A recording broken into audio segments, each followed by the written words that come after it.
back to the Daily Grind. Thanks for checking out the channel. Make sure to hit subscribe if you're new and hit thumbs up if you're not a baby back pickle biting bitch boy, cause you know what time it is. It's full time. MMA. I'm not surprised, motherfuckers. The Nevada State Athletic Commission Director Bob Bennett has came out and spoken with the MacLife.com, I believe. And when he spoke, he said he sees no reason that Nate Diaz would not be granted a boxing license should he apply. I mean, after all, Nate Diaz has sparred with the likes of Andre Ward and Nick Diaz and others. This is exactly what Bob Bennett has to say before I get into why this is particularly interesting. He said, I don't think he's requested a boxing license to date, but from what I know of Nate Diaz, who spars with, I believe he may have been a sparring partner at some point with Andre Ward, he and Nick Diaz. So if he applied, I would see no reason why we wouldn't license him. We would be happy to license him, and we hope that he can fight in our state as well, the fight capital of the world. Now that last statement isn't really why he's down with signing Nate Diaz to licensing him, as the same reason that Conor McGregor was licensed to box. Conor McGregor's probably got less boxing experience than Nate Diaz, and he was licensed to box. So I mean, all is fair game, right? Especially in the fight capital of the world, where they are going to get a percentage of the fight. You know, and if Nevada didn't sanction Nate Diaz to box, I'm sure California would love to, you know what I'm saying?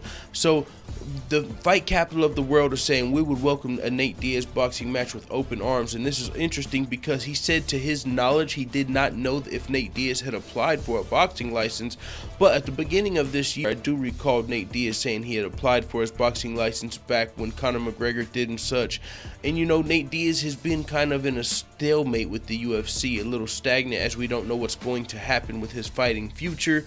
As he just took to Twitter a couple of days ago and said the UFC had offered him a title fight in every weight class, but he's cool though, he's on to the next sport, with boxing emojis. And now the Nevada State Athletic Commission Director Bob Bennett is coming out and saying we would pretty much love to have Nate Diaz in our ring. I see no reason why he would not be licensed. I mean, after all, he spars with professional boxers, and that's more than Conor McGregor, right? He didn't say that, but I mean, before Conor McGregor fought Floyd Mayweather, the greatest boxer of all time, I don't even think he sparred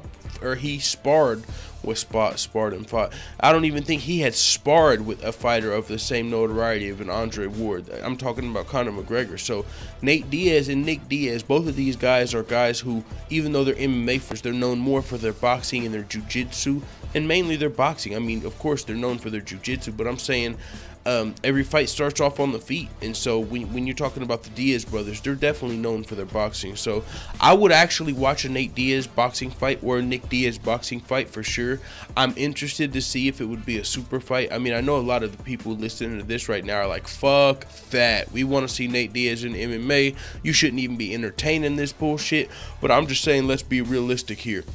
Nate Diaz asked for $15 million to fight Tyron Woodley, and he asked for like $20 million before that. So Nate Diaz is not going to get $10 or $15 million just, you know, walking, you know, just show money. He's not going to get $10 or $15 million show money to fight somebody not named Conor McGregor. He's not even going to get that to fight Conor McGregor.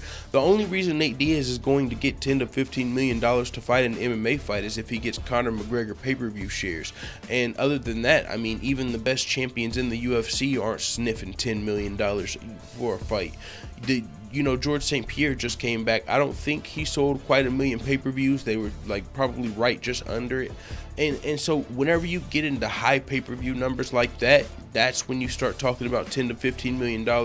And Nate Diaz is at a point in his career where you know, he won the lottery essentially when he fought Conor McGregor. It wouldn't really make sense to go and for him to, you know, fight Tony Ferguson and for his lottery ticket. You know, he won the fucking golden ticket. Why would he fight somebody and if they win, they take that golden ticket from him?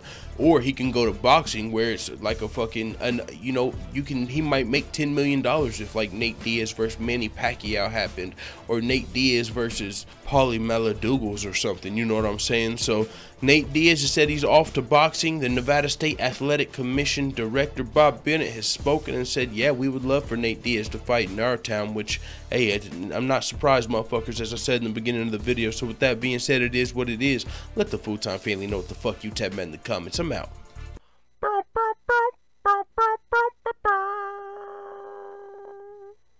da da da da. It's the motherfucking D-O-double-G.